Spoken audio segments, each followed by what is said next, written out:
শুভ সন্ধ্যা সকলকে স্মার্ট বেঙ্গলিতে স্বাগতম। স্মার্ট বেঙ্গলিতে আজ আমরা আলোচনা করব বাংলা সাহিত্যের একজন বিখ্যাত লেখক সুকুমার রায়।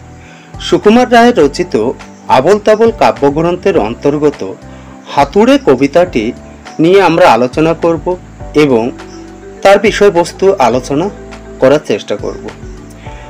সুকুমার রায় হয়তো অনেকদিন আগে এই কবিতাটি লিখেছিলেন, কিন্তু তার কবিতার মধ্য দিয়ে বাস্তবে যে চিত্রটা, সেই চিত্রকে ফুটিয়ে তোলার চেষ্টা করা হয়েছে। চলো আমরা কবিতাটি পাঠ করি এবং তার বিষয়বস্তু সংক্ষেপে বোঝার চেষ্টা করি। আর ভিডিও শুরু করার আগে সবার কাছে একটাই অনুরোধ, যদি আমাদের ভিডিও ভালো লাগে অবশ্যই চ্যানেলটিকে সাবস্ক্রাইব করে রাখবে এবং বেল আইকন বাটনটি টিপে দেবে। তাহলে চলো আমরা কবিতাটি পাঠ করি।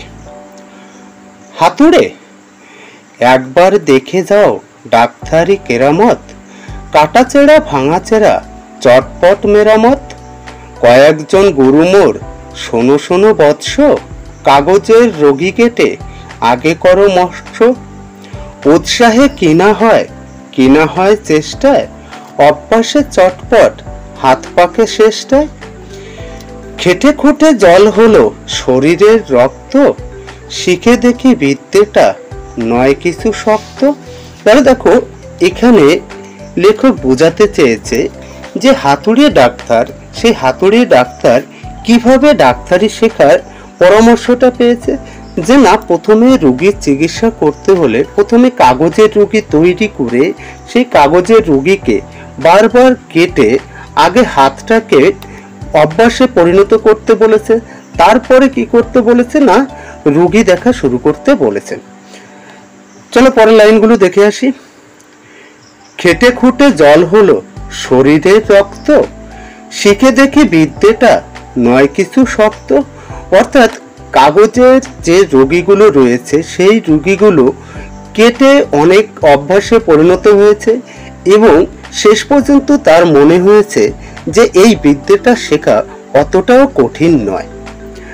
কাটাচেরা ঠুকঠাক কত দেখি যন্ত্র, ভেঙে চুড়ে জুড়ে দেই তারও জানি মন্ত্র। চোখ বুঝে চটপট বড় বড় মূর্তি, যত কাটি ঘ্যাস ঘ্যাস তত বাড়ে ফুর্তি। অর্থাৎ দেখো, এখানে কি বোঝাতে চেয়েছে যে কাটাচেরা বা ভাঙাচোরা যতই করে না কেন, তার মনের মধ্যে ততই কি হচ্ছে, ফুর্তি বেড়ে ওঠে। ঠ্যাং কাটা গলা কাটা কত কাটা হস্ত, শিরিষের আঠা দিয়ে জুড়ে দেয় স্বস্ত। এইবারে বলি তাই রোগী চাই জ্যান্ত, ওরে ভোলা গোটা ছয় রোগী আনে ধরে তো। এবার দেখো কি বলছে, যে এতদিন ধরে আমি কাগজের যে রোগীগুলো চিকিৎসা করেছি, যে অভ্যাস করেছি, এবার কাগজের রোগীকে আর চিকিৎসা নয়, এবার আমি জ্যান্ত রোগীর চিকিৎসা করতে চাই। তাই ভোলা নামে একজন কর্মচারীকে তাকে বলেছে যে রোগীকে ধরে নিয়ে আসতে। গেটে বাতে ভুগে মরে ও পাড়ার নন্দী, কিছুতেই সারাবে না এই তার ফন্দি। একদিন এনে তারে এইখানে ভুলিয়ে, গেটে বাত ঘেটে ঘুটে সব দেব গুলিয়ে। এবার দেখো কি বলছে, যে পাড়ারই একজন গেটে বাতে রোগে ভুগছে, তার নাম হচ্ছে নন্দী। তাকে যে করে হোক এই রোগীকে ভুলিয়ে ভালিয়ে তাকে নিয়ে আসতে হবে। কার কানে কটকট কার নাকে সর্দি, এসো এসো ভয় কিসে আমি আছি বদ্যি। শুয়ে কেড়ে ঠ্যাং ভাঙা ধরে আনো এখানে, স্ক্রু দিয়ে এটে দেব কিরকম দেখে নে।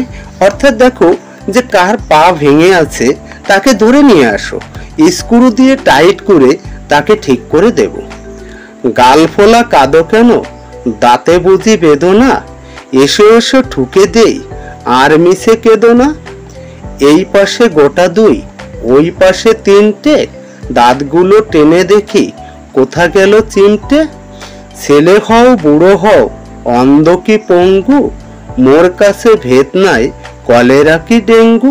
তাহলে দেখো, এখানে কি বোঝাতে চেয়েছে, যে এই যে হাতুড়ে ডাক্তার, সেই হাতুড়ে ডাক্তারের কিন্তু সমস্ত রোগেরই চিকিৎসার পারদর্শিতা রয়েছে, অর্থাৎ সে সমস্ত রোগকেই কিন্তু ঠিক করে দিতে পারে। কালাজ্বর পালাজ্বর পুরনো কি টাটকা, হাতুড়ির একঘায়ে একেবারে টাটকা।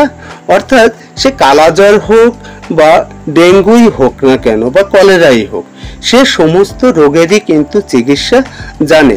হাত ভাঙা পা ভাঙা যে কোনো রোগই থাক না কেন সমস্ত রোগের চিকিৎসা করতে পারে।